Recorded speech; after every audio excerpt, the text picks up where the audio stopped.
शक्तिशाली विमान चंद्रयान चांद पर सक्सेसफुली लैंड कर चुका है, जिससे उसने इतिहास में अपने नाम को दर्ज कर लिया है। चंद्रयान 3 के मिशन पर मोदी के काले सच को जानकर अंधभक्त हो जाएंगे परेशान। 1400 साल पहले नबी करीम सल्लल्लाहु अलैहि वसल्लम ने किए थे चांद के 2 टुकड़े,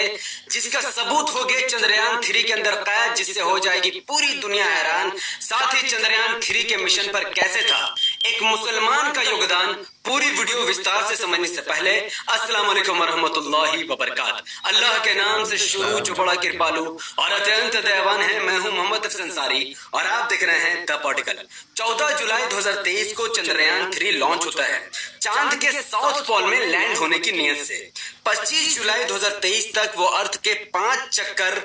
काट चुका था और वो अर्थ के ऑर्बिट से बाहर निकलकर चांद के ऑर्बिट में जाने की कोशिश कर रहा था। 4 अगस्त 2023 को चंद्रयान 3 अर्थ के ऑर्बिट से बाहर निकल जाता है और चांद के ऑर्बिट में जाने की कोशिश होता है। 14 अगस्त 2023 तक चंद्रयान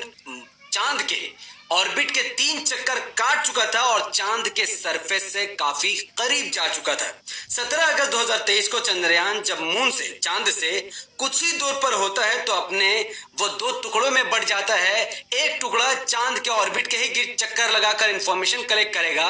दूसरा टुकड़ा चांद में लैंड करने की कोशिश में लग जाता है। 20 अगस्त 2023 को चंद्रयान लैंड करने के लिए सुरक्षित जगह तलाश करता है और इस बात को कंफर्म कर दी जाती है कि चंद्रयान 3 23 अगस्त 2023 शाम के 6 बजे के आसपास चंद्रयान चांद पर लैंड कर जाएगा। तभी पूरे देश में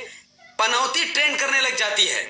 पूरा देश प्रार्थना करता है कि चंद्रयान पर पनौती न लग जाए और लैंड की जगह चंद्रयान क्रैश न हो जाए। और ये पनौती नरेंद्र मोदी जी को टारगेट करके कहा जाता है और ये टारगेट कोई मुसलमान नहीं करता बल्कि अधिकतर गैर मुस्लिम भाई करते हैं। जैसे कि गुरुनाथ शेट्टी कहते हैं, गुरुदात एक हिंदू व्यक्ति कहता है कि अच्छा हुआ पनौती आज इसरो के हेडक्वार्टर में नहीं है वरना ये क्रैश हो जाता है। साथ एक हिंदू युवक सत्यम पटेल लिखता है कि पनौती देश के बाहर है इसलिए सक्सेस लैंडिंग के चांसेस बढ़ जाता है, क्योंकि जिस दिन 23 अगस्त 2023 को जिस वक्त चंद्रयान चांद पर लैंड करने की तैयारी कर रहा था उसी वक्त खबर आती है कि नरेंद्र मोदी जी देश छोड़कर चले जाते हैं। वो साउथ अफ्रीका में एक मीटिंग के लिए चले जाते हैं और 23 अगस्त 2023 को शाम 6:04 में चंद्रयान को लैंड करने की प्लानिंग की जाती है और मोदी जी वर्चुअल तरीके से उस प्लानिंग में लाइव आकर भाषण देने की तैयारी कर रहे थे। आखिरकार चंद्रयान 3 सक्सेसफुली लैंड कर जाता है उस हिस्से में चांद के जिस हिस्से में आज तक दुनिया की बड़ी ताकत अपने यान को लैंड नहीं करा पाई है। अब मोदी का काला सच को समझिए। सितंबर 2019 को चंद्रयान 2 को लॉन्च किया जाता है इसी मिशन में जिस मिशन में इस वक्त चंद्रयान 3 लॉन्च हुआ है। चंद्रयान 2 जैसे जैसे आगे बढ़ता है और लैंड करने के करीब आता है, अब इसे आप पनौती कहिए या फिर दुर्भाग्य, नरेंद्र मोदी जी इसरो पहुंच जाते हैं, जिसके बाद चंद्रयान 2 चांद पर क्रैश हो जाता है। जिसके बाद मोदी सरकार काफी गुस्से में आ जाती है। कैमरे के सामने तो नरेंद्र मोदी जी इसरो के साइंटिस्ट का पीठ थपथपाकर उनको सहानुभूति देते हैं, लेकिन कैमरे के पीछे नरेंद्र मोदी जी की सरकार इसरो के सीनियर स्टाफ के सैलरी को कम कर देती है, उनके इंक्रीमेंट को घटाकर उनके मनोबल को तोड़ने की कोशिश करती है।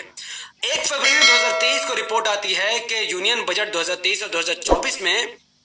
स्पेस डिपार्टमेंट के पिछले बजट से 8% बजट को घटाकर महज 12,500 करोड़ रुपए ही कर देती है और इतने कम बजट में इसरो के साइंटिस्ट को चंद्रयान 3 और बाकी प्रोग्राम को लॉन्च करने का दबाव बनाया जाता है। और खबर यहां तक छपती है कि चंद्रयान 3 के लॉन्च पैड बनाने वाले वर्कर्स को 17 महीने तक सैलरी नहीं दी जाती है, फिर भी वो तन मन लगाकर चंद्रयान 3 के मिशन पर लगे रहते हैं। यही वजह है कि जब इसरो ने ऑफिशियल चैनल से चंद्रयान 3 की लैंडिंग को लाइव करने की जब कोशिश की, उस वक्त 73 लाख लोग यूट्यूब के इतिहास में पहली बार किसी लाइव वीडियो को देख रहे थे, चंद्रयान 3 को लैंडिंग करते हुए देखना चाहते थे। जैसे ही चंद्रयान 3 लैंड हो जाता है और मोदी जी भाषण करना शुरू कर देते हैं, एट द मोमेंट 30 लाख लोग वो वीडियो छोड़कर चले जाते हैं। वो मोदी जी का भाषण सुनने को तैयार नहीं रहते हैं। खैर, चंद्रयान 3 का ये लैंडिंग एक बहुत बड़ा इतिहास है, क्योंकि दुनिया के 3 बड़े देश रशिया,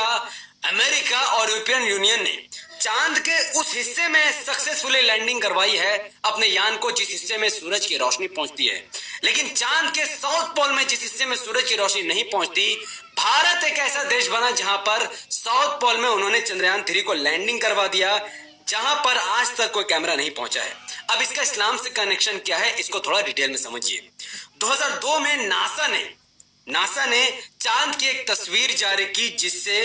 पूरी दुनिया में इस्लाम के प्रति लोगों में हलचल बढ़ गई, क्योंकि इस तस्वीर में चांद में एक बहुत बड़ा दरार दिख रहा था, एक बहुत बड़ा क्रैक दिख रहा था। नासा ने उस तस्वीर को शाया करते हुए कहा कि अपोलो मिशन 15, 16 और 17 के हाई रेजोल्यूशन कैमरा में जो तस्वीरें कैद हुई हैं वो चांद में पड़ी दरार 300 किलोमीटर लंबी दरार उसमें साफ तौर पर देखी जा सकती है। नासा ने साफ तौर पर कहा कि ये दरार नॉर्मल एक्टिविटी से तो पॉसिबल नहीं है। नासा ने साफ तौर पर कहा कि ये दरार, इसकी चौड़ाई 500 मीटर से अधिक है और इसकी लंबाई 300 किलोमीटर से ज्यादा है। इस पर नासा ने साफ तौर पर कहा कि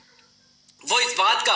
खुलासा तो नहीं करते कि ये चांद का दरार चांद के 2 टुकड़े होने की ही वजह से हुआ हो, बल्कि नासा इस बात का इनकार भी नहीं करती कि ये दरार चांद के 2 टुकड़े होने से ना हुआ हो। तो नासा इस बारे में खामोश है, क्योंकि नासा के पास इस वक्त ठोस दलील नहीं है कि यह दरार किस वजह से है। लेकिन आम मुसलमान ये मानता है कि यह दरार चांद के वो 2 टुकड़े होने की वजह से हुई है, जिसका जिक्र कुरान में सूरा कमर सूरा नंबर 54 आयत नंबर 1 में है, जहां पर अल्लाह सुब्हानहू व तआला फरमाते हैं, बिस्मिल्लाहिर्रहमानिर्रहीम, इख्तरबतिस साअ वंशक्कल कमर,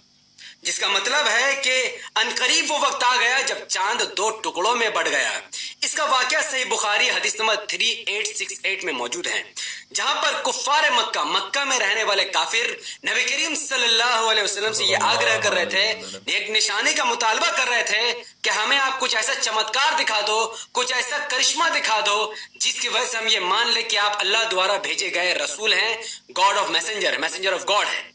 जिसके बाद नबी करीम सल्लल्लाहु अलैहि वसल्लम ने अल्लाह सुब्हानहू व तआला के हुक्म से चांद के 2 टुकड़े करके दिखा दिए, जिसे देखकर कुफ्फार मक्का हैरान हो गए और बाद में कुछ ही देर बाद उन चांद के 2 टुकड़ों को भी अल्लाह के करम से जोड़ दिया गया। इस वाकया का कनेक्शन चंद्रयान 3 से ऐसे है कि चंद्रयान 3 चांद के उस हिस्से में लैंड कर चुका है जिसे साउथ पोल कहते हैं, जिस हिस्से में आज तक सूरज की रोशनी नहीं पहुंची। दुनिया का कोई कैमरा आज तक उस हिस्से को डिस्कवर नहीं कर पाया है, लेकिन इस वक्त चंद्रयान 3 चांद के उस हिस्से में पहुंच चुका है। और चंद्रयान 3 के अंदर एक रोवर है जिसे प्रज्ञान का नाम दिया जाता है, एक छोटी सी गाड़ी जो चांद के सरफेस पर चलेगी, चांद के जमीन पर चलेगी और पूरे डेटा को इकट्ठा करके इसरो तक पहुंचाएगी। इस चंद्रयान मिशन के इस मिशन में हो सकता है कि जिस दरार को उस चांद के हिस्से में खोजा गया जहां पर सूरज की रोशनी पहुंचती है, लेकिन उस हिस्से में कभी नहीं खोजा गया जहां पर सूरज की रोशनी नहीं पहुंचती है, तो हो सकता है चंद्रयान 3 का ये रोवर, ये मिशन उस हिस्से में कोई बड़े दरार को खोज ले और इस बात की पुष्टि कर दे कि वाकई में चांद के 2 टुकड़े हुए थे और इस्लाम दुनिया का सबसे सच्चा मजहब है। खैर, ये तो वक्त बताएगा कि इसकी पुष्टि हो पाती है कि नहीं, लेकिन चंद्रयान 3 की सक्सेस में एक मुस्लिम साइंटिस्ट का भी बहुत बड़ा रोल था, जिसे मीडिया ने खास तौर पर छुपाया है। यूपी मुजफ्फरनगर के रहने वाले आरिफ अहमद को, जो कि इसरो के चंद्रयान 3 के मिशन के की रोल में थे, 2021 में उन्होंने इसरो ज्वाइन की थी और 2021 से लेकर 2023 तक चंद्रयान 3 के मिशन में वो लगातार रहे और अपनी मेहनत से, उनके लगन से और इसरो के लोगों की मेहनत से चंद्रयान 3 सक्सेसफुली चांद पर लैंड हो पाया। तो आरिफ अहमद जैसे लोगों की खबर पूरी तरीके से नेशनल मीडिया से गायब है, जो कि बहुत शर्मनाक है। साथ ही एक मुस्लिम महिला, एक मुस्लिम लड़की भी इसरो में ज्वाइन हो जाती है। मध्य प्रदेश के एक ऑटो ड्राइवर की बेटी सना अली को भी इसरो में एज अ साइंटिस्ट ज्वाइन किया जाता है, जिसके बारे में खुद मध्य प्रदेश के चीफ मिनिस्टर बीजेपी नेता शिवराज सिंह चौहान ने उनकी तारीफ करते हुए कहा कि सना अली को बहुत बहुत शुभकामनाएं, उनको इसरो में ज्वाइन कराया गया है और सना अली भारत के मध्य प्रदेश के महिलाओं के लिए बहुत बड़ी प्रेरणा है, जिनको देखकर महिलाएं तरक्की करेंगी और आगे बढ़ेंगी। साथ ही मैं एक बात बताना तो भूल गया कि प्रज्ञान जो एक रोवर है जो कि चांद के सरफेस में चलेगा, उसको कुछ इस तरीके से डिजाइन किया गया है, उसके चक्के में कुछ ऐसे छापे बनाए गए हैं कि जब जब प्रज्ञान चांद की सरजमीन पर चलेगा तब तब चांद के सरफेस पर इसरो का और भारत का सिंबल बनेगा,